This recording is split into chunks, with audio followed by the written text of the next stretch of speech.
దక్షిణ ఒడిశా గోపాల్పూర్ మధ్య తీరం దాటిన వాయుగుండం.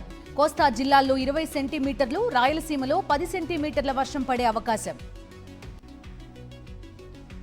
వానలు వరదలతో హైదరాబాద్ నగరం అతలాకుతలం. మూసీ పరివాహక ప్రాంతంలోని పలు కాలనీలు జలమయం. భారీ వర్షాలతో తెలుగు రాష్ట్రాలు అస్తవ్యస్తం.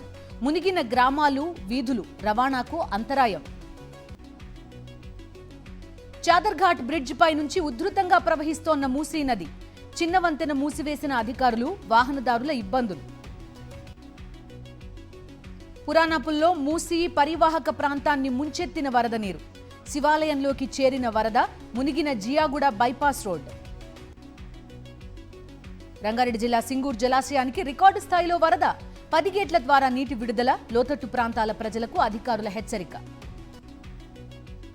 మహబూబాబాద్ జిల్లా వ్యాప్తంగా వారం నుంచి విస్తారంగా వర్షాలు. వేల ఎకరాల్లో దెబ్బతిన్న పంటలు. అధికారులు నిత్యం పర్యవేక్షించాలని కలెక్టర్ ఆదేశం. ఉస్మాన్ సాగర్, హిమాయత్ సాగర్ కు భారీ వరద. మూసీ వైపు ఎవరూ వెళ్లొద్దని పోలీసులు, జీహెచ్ఎంసీ హెచ్చరికలు. రామగుండం పారిశ్రామిక ప్రాంతంలో ఏకధాటిగా వర్షాలు. ఓపెన్ కాస్ట్ గనుల్లో నిలిచిపోయిన బొగ్గు ఉత్పత్తి. క్వారీలో పెద్ద ఎత్తున నిలిచిపోయిన నీరు. యాదాద్రి భువనగిరి జిల్లాలో మూసీ ఉగ్రరూపం. రుద్రవెల్లి వద్ద లో లెవెల్ బ్రిడ్జ్ పై నుంచి ఉధృతంగా వరద. హైదరాబాద్ పురాణపుల్లో మూసీ వరదలో చిక్కుకుపోయిన పూజారి. 24 గంటలుగా శివాలయంపైనే మహేందర్. ఆహారం విసిరేసిన హైడ్రా సిబ్బంది. మహబూబ్ నగర్ జిల్లాలో ఎడతెరిపి లేని వర్షాలు. ఉప్పొంగుతున్న వాగులు. పలు గ్రామాలకు రాకపోకలు బంద్.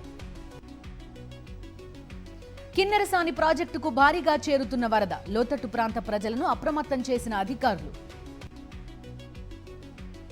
సిద్దిపేట జిల్లాలో భారీ వర్షాలు. చేర్యాలలో ఇళ్లలోకి చేరిన నీరు.